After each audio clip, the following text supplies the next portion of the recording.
بسم اللہ الرحمن الرحیم۔ السلام علیکم۔ یہ کاشانہ بصیرت کا آڈیو بک سیکشن ہے۔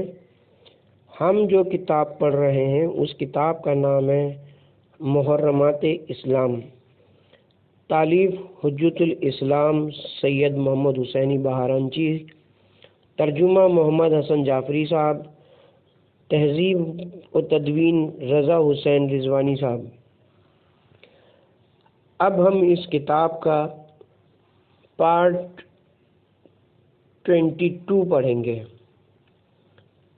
صدقہ موت کو ٹال دیتا ہے۔ شیخ صدوق امالی میں لکھتے ہیں کہ امام جعفر صادق علیہ السلام نے فرمایا، حضرت عیسیٰ علیہ السلام کا گزر ایک مقام سے ہوا جہاں بہت سے افراد جشن منا رہے تھے۔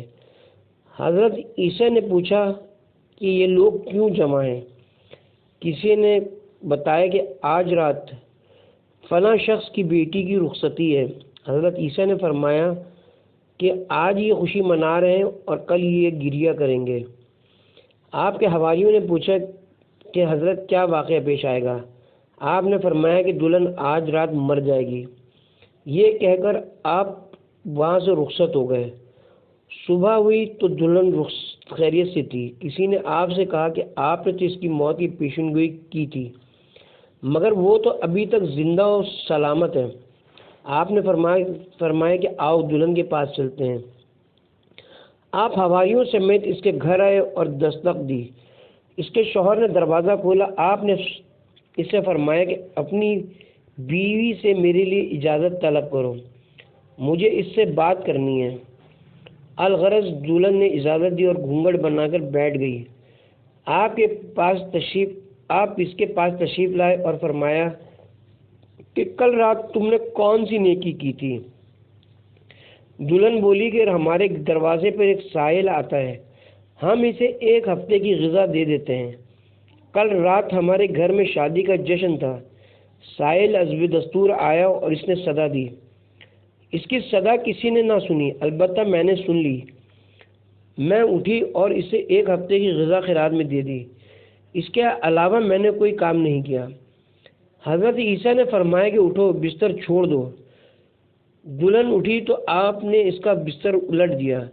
لوگوں نے دیکھا کہ ایک موٹا سانپ دلہن کے بستر کے نیچے بیٹھا تھا، جس کے منہ میں اس کی دم تھی۔ حضرت عیسیٰ نے فرمایا کہ تیری موت کا وقت قریب آ چکا تھا، لیکن جب تو نے اللہ کے نام پر صدقہ دیا تو اللہ نے تیری موت کو ٹال دیا۔ امالی صدوق صفحہ نمبر 600 کیفر گناہ صفحہ نمبر 199۔ بھلائی کرنے سے تقدیر بدل جاتی ہے۔ امام موسی کاظم علیہ السلام نے فرمایا کہ بنی اسرائیل میں ایک نیک انسان رہتا تھا۔ اس کی بیوی بھی اسی کی طرح بڑی نیک اور پارسا تھی۔ ان کی زندگی ہنسی خوشی گزر رہی تھی۔ ایک رات شوہر نے خواب میں عاطف کی ندا سنی کہ تمہاری باقی آدھی زندگی اچھی گزرے گی اور آدھی عسرت میں بسر ہوگی، البتہ تمہیں چناؤ کا حق دیا جاتا ہے۔ چاہو تو جوانی زندگی تنگدستی میں بسر کرو اور بڑھاپے میں فراغی حاصل کرو، اور چاہو تو جوانی فراغی میں بسر کرو اور بڑھاپا عسرت میں بسر کرو۔ اس شخص نے کہا کہ مجھے اپنی بیوی سے مشورہ کرنے کی مہلت دو، اس کا جواب میں کل دوں گا۔ صبح ہوئی تو اس شخص نے اپنی بیوی سے سارا ماجرا بیان کیا۔ بیوی نے کہا کہ آپ یہ جواب دیں کہ ہمیں جوانی میں فراغی کی ضرورت ہے۔ رات ہوئی تو اسے وہی آواز خواب میں پھر سنائی دی۔ اس نے جواب میں کہا کہ میں فراغی کو مقدم رکھنا چاہتا ہوں۔ اس کے بعد اس پر چاروں طرف سے دولت کی بارش ہونے لگی۔ اس کی بیوی نے کہا کہ ہم اتنی ساری دولت کا کیا کریں گے؟ بہتر ہے کہ اس سے غربا و مساکین کی مدد کریں۔ الغرض میاں بیوی دل کھول کر غریبوں کی مدد کرنے لگے۔ جب ان کی آدھی زندگی تمام ہوئی تو اسے پھر سے کسی نے منادی دی کہ ندا سنائی دی کہ خدا نے دیکھ لیے کہ تو اس کی مخلوق پر رحم کر رہا ہے، اس لیے خدا نے تیری باقی زندگی کا رزق بھی وسیع کر دیا ہے۔ اب تجھے افلاس کا فکر نہیں کرنا چاہیے۔ بہار الانوار جلد نمبر 4 صفحہ نمبر 491۔ نمبر 71 اپنے آپ کو اذیت پہنچانا۔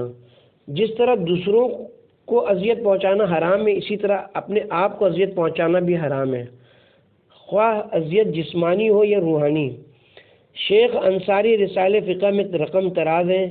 فقہ میں ضرر کی حرمت حدیث رسول اسلام میں نقصان پہنچانا اور نقصان اٹھانا جائز نہیں ہے سے ماخوذ ہے۔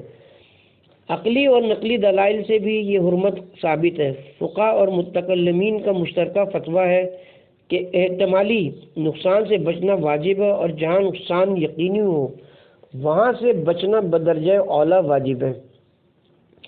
امام محمد باقر علیہ السلام نے فرمایا، کتاب علی میں لکھا ہے کہ رسول اکرم صلی اللہ علیہ وسلم نے مہاجرین و انصار اور بعد میں اسلام قبول کرنے والے اہل یثرب کو لکھا تھا کہ انسان کا ہمسایہ خود انسان کی جان کی مانند ہے، اور اس کی حرمت انسان کے والدین کی حرمت کے برابر ہے۔ ہمسایہ دوسرے ہمسایہ کو کوئی اذیت نہ پہنچائے۔ کافی جلد نمبر 2 صفحہ نمبر 666۔ یعنی شارعین نے لکھا ہے کہ جس طرح اپنے آپ کو نقصان پہنچانا حرام ہے، اسی طرح ہمسائے کو نقصان پہنچانا بھی حرام ہے۔ ہمسایوں کے حقوق کے متعلق حضرت سے متواتر احادیث منقول ہیں۔ مکاتب الرسول جلد نمبر 3 صفحہ نمبر 46۔ مرحوم آیت اللہ عراقی لکھتے ہیں کہ اپنے آپ کو نقصان پہنچانا حرام ہے، ابتداً ہو یا اس پر باقی رہنا ہو۔ توضیح المسائل صفحہ نمبر 601۔ آیت اللہ خوئی کتاب طہارت میں لکھتے ہیں کہ بعض علماء کہتے ہیں اپنے آپ کو نقصان پہنچانا حرام نہیں ہے، مگر یہ کہ یہ نقصان اس کی ہلاکت کا موجب بنے یا جہاں شریعت نے حرام قرار دیا ہو۔ جلد نمبر 4 صفحہ نمبر 420۔ نمبر 72 مومن کی توہین کرنا۔ مومن خدا کے نزدیک انتہائی محترم اور معزز ہوتا ہے، اس کی جان کی طرح اس کا مال بھی محترم ہے۔ نمبر 1 سورہ منافقون آیت نمبر 8 میں ہے، عزت اللہ اور اس کے رسول اور مومنین کے لیے ہے۔ نمبر 2 سورہ بقرہ آیت نمبر 257 میں ہے، اللہ مومنین کا سرپرست ہے۔ نمبر 3 سورہ بینہ آیت نمبر 7 میں ہے، جو لوگ ایمان لائیں اور نیک عمل کرتے رہے اور وہ تمام خلقت سے بہتر ہیں۔ نمبر 1 رسول خدا نے فرمایا، اللہ نے مومن کو اپنی جلالت اور قدرت کی عظمت سے پیدا کیا ہے، جو کوئی اس کی توہین کرے یا اس کی بات کو ٹھکرائے تو اس نے اللہ کی توہین کی ہے اور اللہ کے فرمان کو ٹھکرایا ہے۔ وسائل الشیعہ جلد نمبر 12 صفحہ نمبر 300۔ حق بہت عظیم ہے، لیکن مومن کا حق تیرے حق سے بھی عظیم ترین تر ہے۔ سفینۃ البحار جلد نمبر 1 صفحہ نمبر 290۔ امام جعفر صادق علیہ السلام سے روایت ہے کہ رسول اکرم صلی اللہ علیہ وسلم نے فرمایا، مومن ہر لحاظ سے خدا کے محترم ہے، اس کی جان، مال اور عزت سے تعرض کرنا حرام ہے۔ امام جعفر صادق علیہ السلام نے فرمایا، جب کوئی مومن اپنے مومن بھائی کو اف کہتا ہے تو ان کے درمیان ایمانی رشتہ منقطع ہو جاتا ہے، اور اگر کوئی کسی مومن سے کہتا ہے کہ تو میرا دشمن ہے تو ان دونوں میں سے ایک کافر ہو جاتا ہے، اور اس کی وجہ یہ کہ جو مومن بھائی کی آبرو برباد کرتا ہے، اس کی توہین میں جلدی کرتا ہے تو خدا اس سے نفرت کرتا ہے، اور جو مومن بھائی کے لیے دل میں برائی کا ارادہ چھپائے ہوئے ہو تو اللہ اس کا کوئی عمل قبول نہیں کرتا۔ پھر آپ نے فرمایا کہ اگر حجابات اٹھا دیے جائیں تو لوگوں کو خدا کے نزدیک مومن کا بہت بڑا مقام دکھائی دے گا، جسے دیکھ کر ان کی گردنیں جھک جائیں گی اور لوگ مومن کی اطاعت کرنے لگ جائیں گے، اور اگر لوگ مسترد شدہ اعمال کو دیکھ لیں تو یہ کہنے لگ جائیں گے کہ خدا سرے سے کسی کے عمل کو قبول ہی نہیں کرتا۔ مومن کی ہجوم کرنا۔ شیخ انصاری اپنی کتاب مقاصد میں رقم تراز ہے۔ مومن کی ہجوم کرنا اور عدلہ اربع، قرآن، حدیث، اجماع اور عقل کے روح سے حرام ہے، کیونکہ ہجوم عیب جوئی، غیبت، سرزنش اور آبروزی پر مشتمل ہوتی ہے اور یہ تمام چیزیں حرام ہیں۔ مومن کی ہجو خواہ نظم میں کی جائے یا نثر میں، خواہ اس کی موجودگی میں کی جائے یا غیر موجودگی میں، بہر صورت حرام ہے، اور اگر کوئی مومن پر تہمت لگائے تو اس کا گناہ کہیں زیادہ ہے۔ روضۃ الواعظین صفحہ نمبر 293 پر مرقوم ہے کہ رسول خدا نے کعبے سے خطاب کر کے فرمایا: بیت اللہ مرحبا، تو بہت عظیم ہے اور اللہ کے تیرا بڑا احترام ہے، لیکن خدا کی قسم ایک مومن کا احترام تیرے احترام سے بڑھ کر ہے، کیونکہ تیرے لیے ایک احترام ہے جبکہ مومن کے لیے 3 احترام ہیں۔ اس کے مال کا احترام کیا جائے، اس کے خون کا احترام کیا جائے اور اس کی بدگمانی سے پرہیز کیا جائے۔ بہار الانوار جلد نمبر 64 صفحہ نمبر 38۔ کافی کی دوسری جلد میں ہے، امام جعفر صادق علیہ السلام نے فرمایا: جو کسی مسکین یا غیر مسکین مومن کی توہین کرے اور اسے حقیر جانے تو خدا ہمیشہ اس کی توہین کراتا ہے، اور جب تک وہ مومن کی توہین کرتا رہے اس وقت تک خدا کے غضب میں مبتلا رہتا ہے۔ جو شخص کسی مومن کی غربت کی وجہ سے اس کی تذلیل و تحقیر کرے تو خدا قیامت کے دن تمام مخلوقات کے سامنے اس کو ذلیل کرے گا۔ اس کے بعد شیخ انصاری لکھتے ہیں: اہل بدعت کی توہین کرنا گناہ نہیں ہے، کیونکہ احادیث میں مذکور ہے کہ انہیں رسوا کرو تاکہ وہ تمہیں گمراہ کرنے کی ہمت نہ کریں۔ اس روایت سے یہ احتمال پیدا ہوتا ہے کہ اہل بدعت میں جو برائی نہ بھی ہو اسے بھی ان سے منسوب کرنا جائز ہے، کیونکہ خلق خدا کو ان سے متنفر کرنا زیادہ اہم ہے، جبکہ اس کے مقابلے میں جھوٹ چھوٹی برائی ہے۔ مؤلف حقیر سمجھتا ہے کہ حدیث میں وارد لفظ باہتون کے معنی یہ نہیں ہے ان پر بہتان باندھو، اس کے بجائے اس کا مفہوم یہ ہے کہ مضبوط اور محکم دلائل سے انہیں لاجواب کر دو، جیسے کہ قرآن مجید کی سورہ بقرہ آیت نمبر 258 میں ہے۔ یہ بات اسلام کی مزاج سے کہیں دور ہے کہ وہ کسی بدعتی پر بہتان تراشی کی اجازت دے، جیسا کہ کافی میں ابو حمزہ سے منقول ہے کہ میں نے امام محمد باقر علیہ السلام سے عرض کیا کہ ہمارے دوست اپنے مخالفین پر تہمتیں لگاتے ہیں اور ان سے غلط باتیں منسوب کرتے ہیں، کیا ایسا کرنا جائز ہے؟ امام نے فرمایا: اس سے بچنا چاہیے۔ جب معاویہ بن ابی سفیان اور اس کے ساتھیوں نے جنگ صفین میں امام علی پر لعن طعن کا سلسلہ شروع کیا تو آپ کے ساتھیوں حجر بن عدی اور عمر بن الحمق خزائی نے بھی ترکیبہ ترکیب جواب دیا۔ امیر المومنین نے ان سے فرمایا کہ مجھے یہ بات پسند نہیں کہ تم لوگ لعنت کرنے والے اور سب و شتم کرنے والے بن جاؤ، اس کے بجائے تم ان کی بدعمالیوں کو اجاگر کرو، تو یہ بات ان کی رسوائی کے لیے زیادہ مؤثر ہے۔ علماء کی توہین کرنا، بلا شبہ مومن کی توہین کرنا اور اس کا مذاق اڑانا گناہ ایک کبیرہ ہے، اور اگر مومن عالم اور دانشور بھی ہو تو گناہ کی شدت بڑھ جاتی ہے، اور اگر توہین کے ساتھ تہمت اور بدگوئی بھی شامل ہو جائے تو گناہ کی شدت بڑھ جاتی ہے۔ اہل بیت علیہم السلام نے ارشاد فرمایا ہے: نیک لوگوں میں سے بہترین لوگ نیک علماء ہیں، اردو محاورے کے مطابق وہ زمین کا نمک ہے۔ رسول اکرم صلی اللہ علیہ وسلم نے فرمایا: جس نے عالم کا احترام کیا اس نے میرا احترام کیا، اور جس نے عالم کی توہین کی اس نے میری توہین کی۔ امام جعفر صادق علیہ السلام نے فرمایا ہے: ہمارے شیعہ علماء ابلیس اور اس کی چیلوں کی سرت پر ہماری طرف سے دفاع کرنے والے ہیں، وہ ابلیس اور اس کی چیلوں کو ہمارے کمزور پر حملہ کرنے سے روکتے ہیں، نیز ابلیس اس کے چیلوں اور ناصبیوں کو ہمارے شیعوں پر مسلط کرنے سے روکتے ہیں۔ جان لو کہ ہمارا جو بھی شیعہ ہمارے نظریات کے دفاع کی ذمہ داری سنبھالے وہ ترک اور روم کے کافروں سے جہاد کرنے والے سے 10 لاکھ گنا افضل ہے، کیونکہ یہ ہمارے محبوں کے دین کے محافظ ہیں، جبکہ وہ ان کے جسم اور جان کے محافظ ہیں۔ الاحتجاج جلد نمبر 1 صفحہ نمبر 8۔ مؤلف عرض کرتا ہے کہ مناظرہ کرنے والے علماء کی فضیلت میں امام حسن عسکری علیہ السلام اور حضرت خاتون جنت بی بی فاطمہ زہرا سلام اللہ علیہ سے بھی بہت سی احادیث منقول ہیں، ہم بغرض اختصار ان سے صرف نظر کر رہے ہیں کیونکہ علماء کی عظمت کے لیے ہی ایک حدیث کافی ہے۔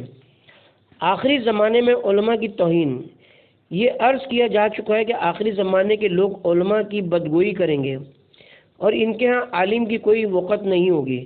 رسول خدا صلی اللہ علیہ وسلم نے فرمایا ہے، عنقریب میری امت پر وہ وقت بھی آئے گا جب وہ علماء سے یوں بھاگیں گے جیسے بکری بھیڑیے سے بھاگتی ہے۔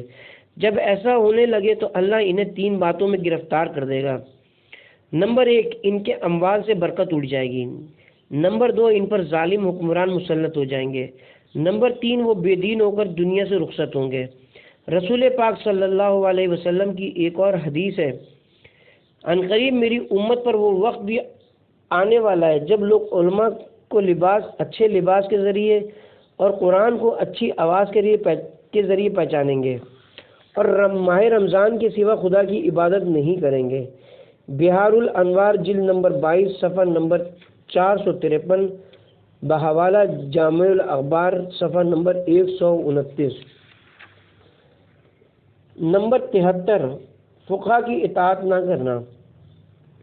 امام زمانہ اجل اللہ فرج شریف کی غیبت کبریٰ میں عادل اور جامع شرائط علماء کا مقام سب سے بلند ہے کیونکہ وہ امام علی مقام کے نائب ہیں۔ روایت میں ہے کہ وہ امام علیہ السلام کے عام نائب ہیں اور لوگوں کو ان کی پیروی کا حکم دیا گیا ہے۔ عمر ابن حنظلہ کی روایت کا ایک حصہ ملاحظہ فرمائیں۔ ابن حنظلہ بیان کرتے ہیں کہ امام جعفر صادق علیہ السلام نے فرمایا، دیکھو گروہ علماء میں سے جو عالم ہماری احادیث بیان کرتا ہو اور ہمارے حلال و حرام کو سمجھتا ہو اور ہمارے احکام کو جانتا ہو، اسے اپنا حاکم بنا لینا۔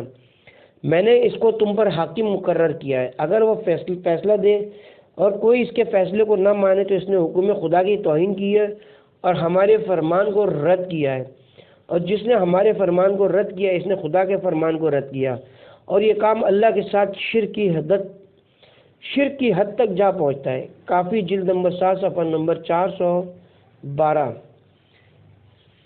یہاں سوال پیدا ہوتا ہے کہ مرجع تقلید اور جامع شرائط عالم کی توہین امام زمانہ کی توہین ہے یا نہیں؟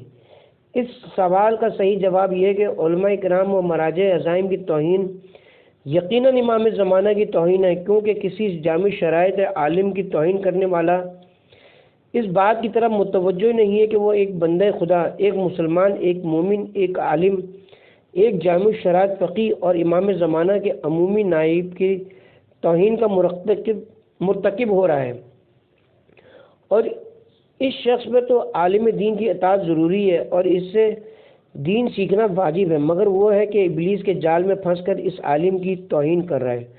رسول مقبول صلی اللہ علیہ وسلم سے منقول ہے کہ آپ نے فرمایا، جس نے میرے ولی کی توہین کی اس نے دراصل مجھ سے جنگ کا اعلان کیا۔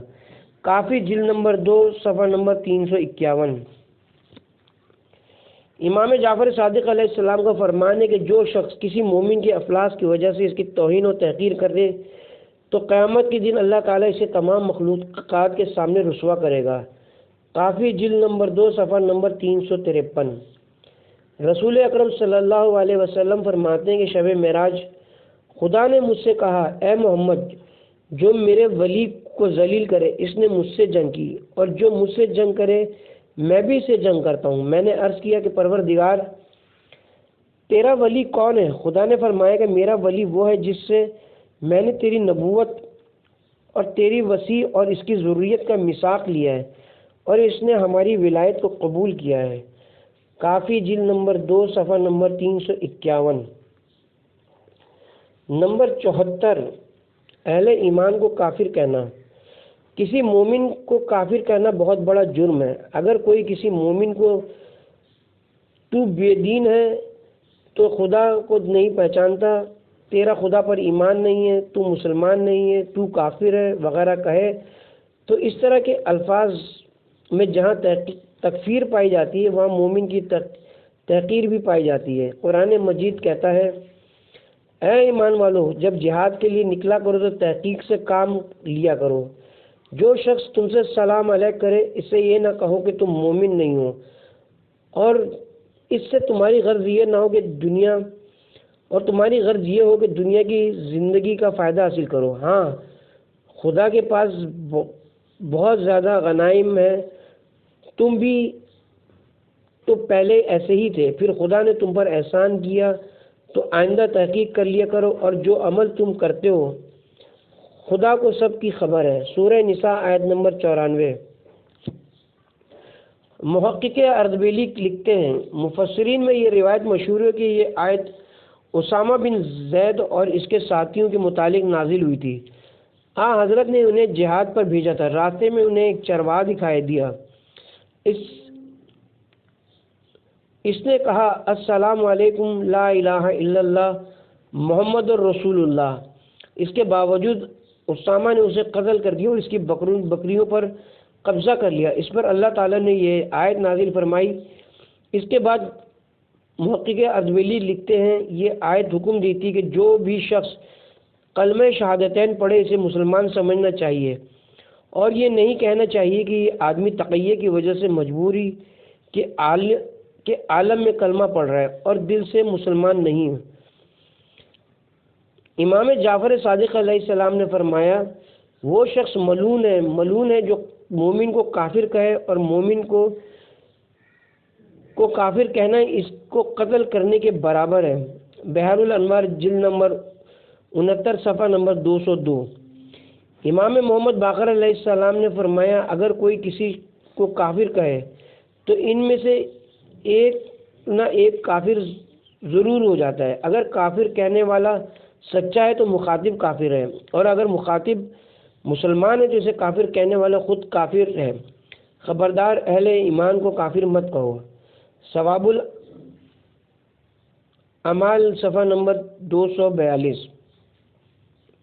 نمبر 75، خدا، رسول اور اولیاء اللہ کو اذیت پہنچانا۔ اللہ سبحانہ و تعالیٰ جسم و جسمانیت سے پاک ہے، لہٰذا اس کو اس طرح اذیت نہیں دی جا سکتی جس طرح مخلوق ایک دوسرے کو اذیت پہنچاتی ہیں۔ اللہ کو اذیت دینے سے مراد اولیاء اللہ کو اذیت دینا اور اللہ کی نافرمانی کرنا ہے۔ یہی وجہ ہے کہ اللہ نے اپنی اذیت کو اپنے رسول کی اذیت کے ساتھ ذکر کرتے ہوئے فرمایا ہے۔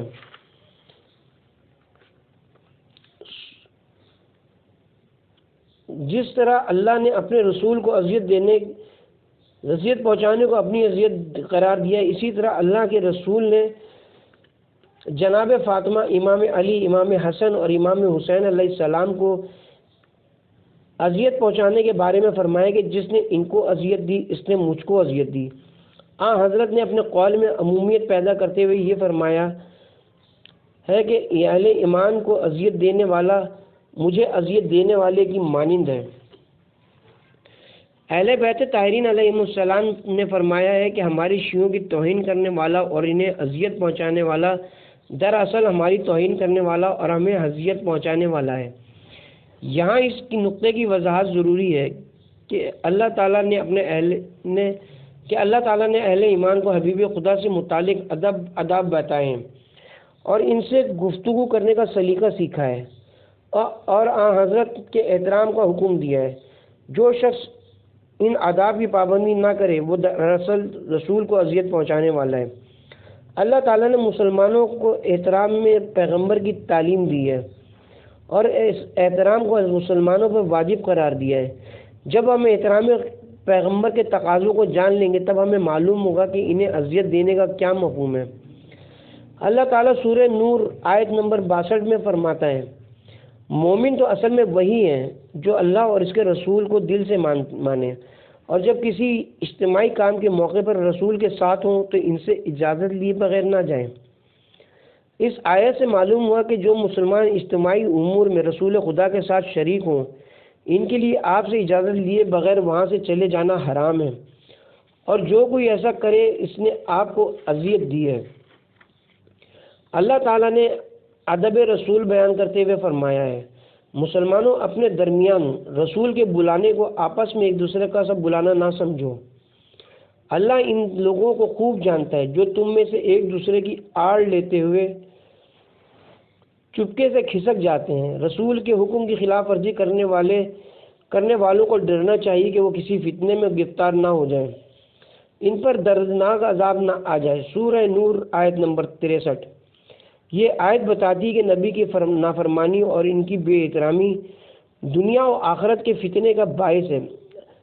اللہ تعالیٰ نے سورہ احزاب کی آیت نمبر 53 میں نبی کے گھر میں داخل ہونے کے آداب بیان فرمائے ہیں۔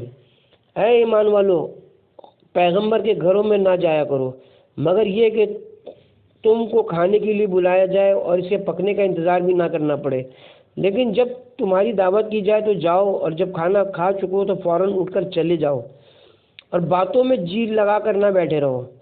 یہ بات پیغمبر کو اذیت دیتی تھی اور وہ تم سے شرم کی وجہ سے کچھ نہیں کہتے تھے، لیکن اللہ سچی بات کے کہنے سے شرم نہیں کرتا۔ اور جب تم پیغمبر کی بیویوں سے کوئی سامان مانگو تو پردے کے باہر سے مانگو، یہ تمہارے اور ان کے دونوں کے دلوں کے لیے پاکیزگی کی بات ہے۔ اور تم کو یہ شایع نہیں کہ پیغمبر خدا کو اذیت دو، اور نہ ہی کہ ان کی بیویوں سے کبھی ان کے بعد نکاح کرو، بے شک یہ خدا کے نزدیک بہت بری بات ہے۔ اللہ تعالیٰ نے سورہ حجرات آیت نمبر 4 اور 5 میں فرمایا ہے، بے شک جو لوگ آپ کو حجروں کے پیچھے سے پکارتے ہیں ان کی اکثریت عقل نہیں رکھتی، اور اگر یہ اتنا صبر کر لیتے کہ آپ نکل کر باہر آ جائیں تو یہ ان کے حق میں زیادہ بہتر ہوتا۔ اللہ بہت بخشنے والا مہربان ہے۔ پس ہر مسلمان پر واجب ہے کہ حضرت کے ادب کو محفوظ رکھے اور آپ کے خاندان کا احترام کرے، اور آپ کے اس دنیا سے پردہ فرمانے کے بعد آپ کی بیوگان سے نکاح کرنے کا ارادہ نہ کرے، ادب رسول کے تقاضوں کو پورا نہ کرے۔ ادب رسول کے تقاضوں کو پورا نہ کرنا خدا کی نظر میں بہت بڑا جرم ہے۔ سورہ احزاب آیت نمبر 56 میں اللہ تعالیٰ کا یہ فرمان مذکور ہے، بے شک اللہ اور اس کے فرشتے نبی پر درود بھیجتے ہیں۔ اے ایمان والو، تم بھی ان پر درود بھیجو اور ان کے فرمان کو اچھی طرح سے تسلیم کر لو۔ سورہ حجرات کی پہلی آیت ہے، ایمان والو اللہ اور اس کے رسول پر سبقت نہ کرو اور اللہ سے ڈرتے رہو۔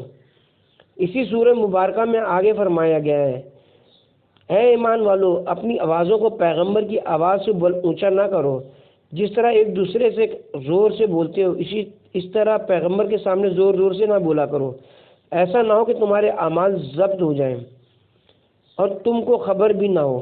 بے شک جو لوگ رسول خدا کے سامنے دبی آواز سے بولتے ہیں، اللہ ان کے دل تقوی کے لیے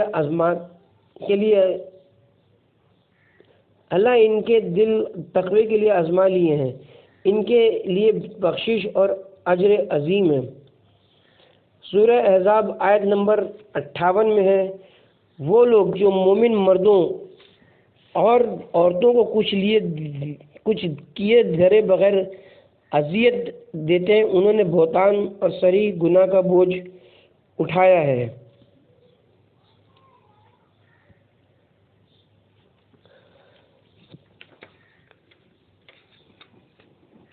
اولیاء اللہ کو اذیت دینے کا انجام۔ مسلمانوں کے معاملات کی اصلاح اور ان کی امداد بہترین اجتماعی عبادت ہے۔ یہ خدا کی طرف سے خصوصی توفیق ہے، وہ جسے چاہتا ہے یہ توفیق عطا فرماتا ہے۔ وہ لوگ جو مسلمانوں کی خدمت کرتے ہیں اور خیر کے کام بڑھ چڑھ کر انجام دیتے ہیں، معصومین نے ان کو اہل معرفت کا نام دیا ہے۔ وہ لوگ جو دنیا میں اہل معروف ہوں گے وہ آخرت میں بھی اہل معروف ہوں گے۔ روایت میں کہ قیامت کے دن جب یہ آواز آئے گی کہ خدا پر کہ جس کا حق واجب ہو وہ اپنا حق وصول کرے، جو بہشت کے سوا کچھ نہیں ہے، تو وہ لوگ کھڑے ہوں گے جو دنیا میں بھلائی کیا کرتے تھے۔ اہل خیر کی فضیلت میں بہت سی احادیث مروی ہیں۔ جس طرح اہل ایمان کے ساتھ بھلائی کا بڑا ثواب ہے، اسی طرح اہل ایمان کو اذیت پہنچانا بھی بڑا گناہ کا کام ہے۔ جب مومنین کی فہرست پر نظر ڈالی جائے تو امیر المومنین اور ان کی نسل پاک سے تعلق رکھنے والے ائمہ ہدی سرپرست دکھائی دیں گے۔ اسی لیے رسول خدا اور ائمہ ہدی کو اذیت پہنچانا بدترین گناہ ہے۔ وہ پیغمبر جو کائنات کا محسن اعظم تھا اور جس پر خدا درود بھیجتا ہے اور اہل ایمان کو بھی درود بھیجنے کا حکم دیتا ہے۔ اس محسن اعظم کی زندگی کے آخری لمحات میں ان کا دل دکھایا گیا۔ جب آپ نے قلم و دوات طلب کی تو کہا کہ آپ بہکی باتیں کر رہے ہیں۔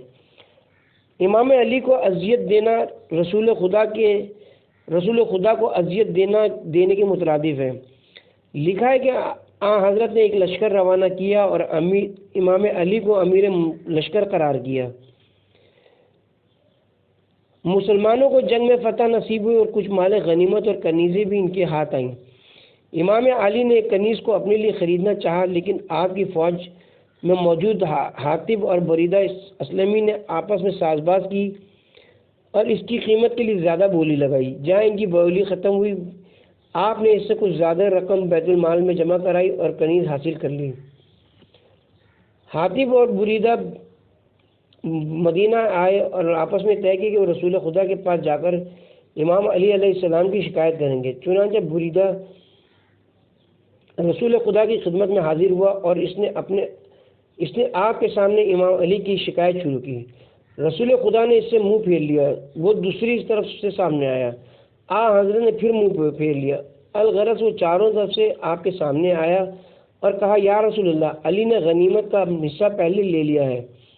حضرت کا چہرہ غصے سے سرخ ہو گیا۔ آپ نے فرمایا، بریدہ، تو نے مجھے اذیت پہنچائی۔ بریدہ نے کہا کہ میں خدا کی پناہ چاہتا ہوں، میرا ارادہ آپ کو اذیت پہنچانے کا نہیں تھا۔ حضرت رسول خدا نے فرمایا، بریدہ، کیا تو یہ سمجھتا ہے کہ مجھے اذیت صرف میری ذات کے لیے پہنچتی ہے؟ اور کیا تو نہیں جانتا کہ علی مجھ سے ہے اور میں علی سے ہوں؟ جس نے علی کو اذیت دی اس نے مجھے اذیت دی، اور جس نے مجھے اذیت دی اس نے اللہ کو اذیت دی، اور جو اللہ کو اذیت دے تو اللہ اسے دوزخ میں ڈال دے گا۔ تفسیر منسوب امام حسن عسکری، صفحہ نمبر 139۔